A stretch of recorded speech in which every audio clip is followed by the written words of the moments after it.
Two GOP holdouts no longer stand in the way of Todd Blanche becoming permanent attorney general after Blanche agreed to one of their sticking points related to the so-called anti-weaponization bill, ending it officially in writing.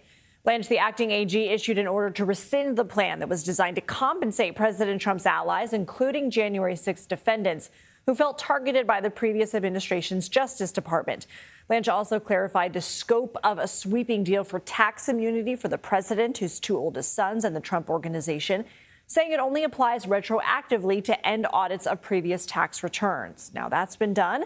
Republican Senators John Cornyn and Thom Tillis say they look forward to voting for him. Earlier, President Trump once again praised his pick to lead the Justice Department. All I know is that Todd Blanche is great. He's going to do a great job. Everybody knows it.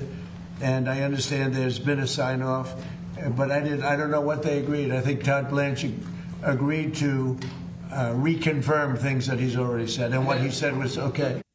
CBS News Homeland Security correspondent Nicole Sganga joins us now. So now that this rescindment is in writing, does it change anything legally?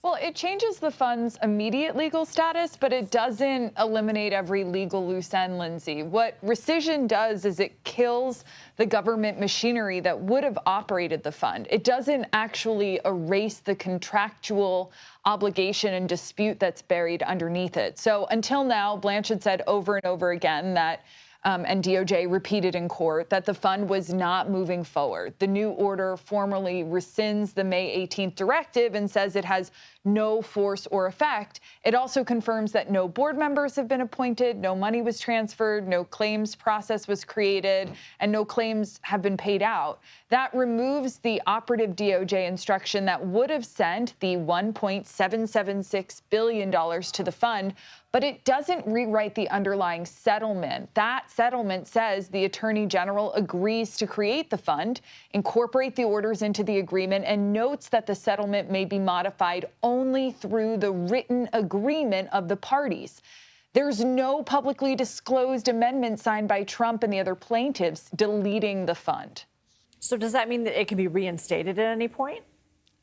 Certainly the Trump administration could try. Dead by Attorney General order is not the same thing as saying dead by statute. So a future Attorney General could issue another order or even reverse the rescission. Nothing in Blanche's order says that it's irrevocable, and Congress hasn't enacted a law permanently prohibiting the fund or use of federal money for something comparable. Now, that doesn't mean that the money could simply begin flowing again tomorrow. Like, reviving this fund would face immediate legal challenges, and the courts would almost certainly be asked to intervene. What's the part that clarifies the tax immunity clause pertaining to the president and his two older sons? Yeah, it narrows the apparent scope, Lindsay. So this is not lifetime immunity and not family-wide Trump immunity. DOJ now says that the May 19th release is only retroactive. That means it doesn't protect tax returns filed after that May 18th settlement date.